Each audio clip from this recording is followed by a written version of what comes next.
నమస్తే మిత్రులారా! నేను వెంకట్ అడ్వకేట్‌ని.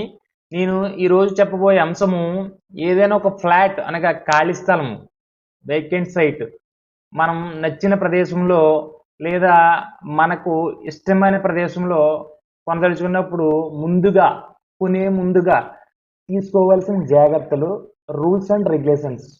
మనం ఫ్లాట్ కొనదలిచినప్పుడు ఆ ఫ్లాట్ కొనే స్థలం యొక్క మొత్తం ఏ విధంగా ఉన్నది అనగా అగ్రికల్చర్ ల్యాండ్‌గా ఉండి నాన్ అగ్రికల్చర్ ల్యాండ్‌గా మార్చారా లేదా? అంటే ల్యాండ్ కన్వర్షన్ చేశారా లేదా?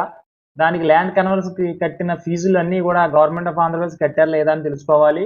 దరిమిలా ఆ ల్యాండ్ అంతటిని కూడా కన్వర్షన్ అయిన తర్వాత లేఅవుట్‌కి అప్లై చేసిన తర్వాత రూల్స్ అండ్ రెగ్యులేషన్ ప్రకారంగా అన్నీ వెరిఫై చేసుకొని, ఆ లేఅవుట్ ఫైనల్ ఎల్‌పీ వచ్చిందా లేదా? దానికి కన్ఫర్మ్ ఎల్‌పీ నంబర్ ఇచ్చి ఉన్నారా లేదా? దాని ప్రొసీడింగ్ కాపీ తీసుకోవాలి. ఫైనల్ ఎల్‌పీ లేఅవుట్ మ్యాప్‌ని తీసుకోవాలి. ఈ ఫైనల్ లేఅవుట్ మ్యాప్‌ని తీసుకొని ప్రొసీడింగ్ కాపీనంతా క్షుణ్ణంగా పరిశీలించి, అసలు కన్వర్షన్ ఎంతకు కట్టి ఉన్నారు? డాక్యుమెంట్స్‌లో ఎక్స్‌టెంట్ ఎంత? కన్వర్షన్ ఎంత కట్టారు? కన్వర్షన్ అయిన ఎక్స్‌టెంట్ అంతా? ఇవన్నీ గూడా క్రోడీకరించుకుని, ఇవన్నీ విషయాలు క్షుణ్ణంగా పరిశీలించి, ఆ లేఅవుట్ మ్యాప్‌లో ఎన్ని ఫ్లాట్స్ ఇచ్చి ఉన్నారు, పర్మిషన్ ఇచ్చి ఉన్నారు, లేఅవుట్ అప్రూవల్ ఇచ్చి ఉన్నారు, ఎల్‌పీ నంబర్‌లో ఉన్న ఎల్‌పీ క్లియర్‌గా ఉన్నదా లేదా? మరియు ప్రొసీడింగ్ కాపీలో ముందుగా కన్వర్షన్ చేయడానికి ఎక్స్‌టెంట్ ఎంత వచ్చినది? అందులో రోడ్లకి ఇచ్చిన ఎక్స్‌టెంట్ ఎంత? కామన్ సైట్ ఎక్కడ ఉంది? కామన్ సైట్‌కి ఇచ్చిన ఎక్స్‌టెంట్ ఎంత? ఈ ప్రాసెస్‌లో అప్రూవల్ ఇచ్చే ప్రాసెస్‌లో కొన్ని సైట్‌లని కూడా వారు మార్ట్‌గేజ్ చేస్తూ ఉంటారు. ఎమ్యూనిటీస్ కింద పెడుతూ ఉంటారు. ఆ సైట్‌ని ఫైండ్ ఔట్ చేసుకొని, అప్పుడు మనకు ఆ లేఅవుట్‌లో నచ్చిన ఫ్లాట్ మనకి వాస్తు ప్రకారంగానో, మనకు నచ్చిన విధానంగానో, లేపోతే మనకు డైరెక్షన్ ప్రకారం ఒక ఫ్లాట్‌ని సెలెక్ట్ చేసుకుంటామండి.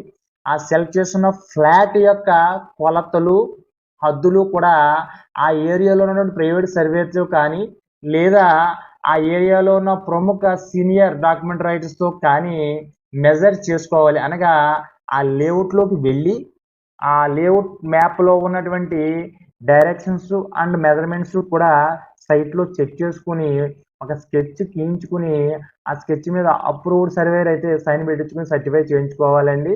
దరిమిలా ఆ ల్యాండ్‌కి సంబంధించిన సర్వే నంబర్‌లు, కన్వర్షన్‌లో వచ్చిన సర్వే నంబర్‌లు, లేఅవుట్ మ్యాప్‌లో పొందుపరిచిన సర్వే నంబర్‌లు, భూమి మీద మన ఫ్లాట్ యొక్క సర్వే నంబర్‌తో మ్యాచ్ అవుతుందో లేదో కూడా క్లియర్‌గా చెక్ చేసుకొని, ఆ లేఅవుట్ అంతా గూడా ఒక సర్వే నంబర్‌తో అయితే పర్వాలేదండి.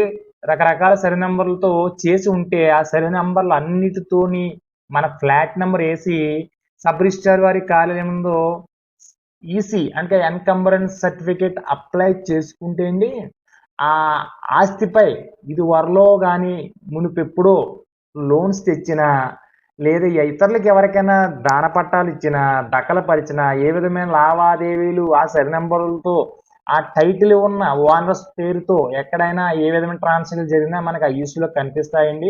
ఇది చాలా క్షుణ్ణంగా పరిశీలించుకొని, క్షుణ్ణంగా తెలుసుకోవాలి ఆ ఈసీని.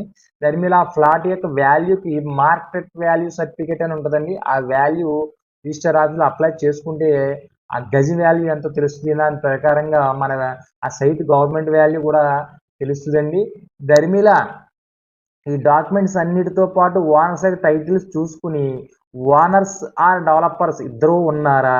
లేదా ఓనర్ ఒకరే ఆ లేఅవుట్ చేసారా? డెవలప్‌మెంట్ అగ్రీమెంట్ ఏమైనా రాసి ఉన్నారో చూసుకొని, ఐసీలో వచ్చిన దాన్ని బట్టి డెవలపర్స్ అయితే డెవలపర్స్‌కొచ్చిన ఫ్లాట్లు ఎన్ని?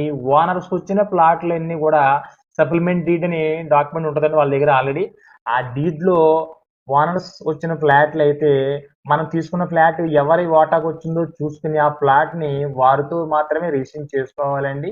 ఈ విధంగా పరిశీలించుకుంటూ ఉంటే, ఇప్పుడు ఉన్న తరుణంలో డబల్ రిజిస్ట్రేషన్స్ అని, ఈ సైట్ ఆల్రెడీ మాకు అమ్మేసారు. మీరు కడుతున్నారు ఇల్లేటని కన్‌స్ట్రక్షన్ అయినప్పుడు వచ్చి గొడవ జరగడం. మీ సైటు మెజర్స్ మా దాంట్లోకొచ్చేసినియి అనడం. రోడ్డేమో 40 ఫీట్ అని చెప్పారు. ఇక్కడ 33 ఫీట్ ఉండడం. ఇలా రకరకాల సమస్యలొస్తున్నాయి ప్రస్తుతం ఉన్న తరుణంలో. ఇలా తరువుగా అన్నీ చెక్ చేసుకోవడం వల్ల, మనం ఫ్యూచర్‌లో మనం కొనే ఈ ఆస్తికి ఏ విధమైన ఆటంకులు, ఇబ్బందులు ఏమీ లేకుండా చాలా జెన్యూన్‌గా 100కి 99% మన రికార్డు పర్ఫెక్ట్‌గా ఉంటుందని ఈ వీడియో ద్వారా మీకు తెలియడం అనేది.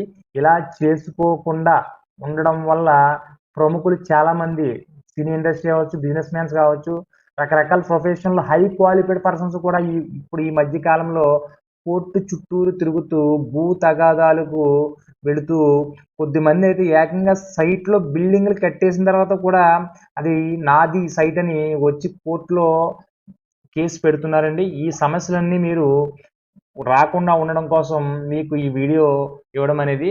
జై హింద్.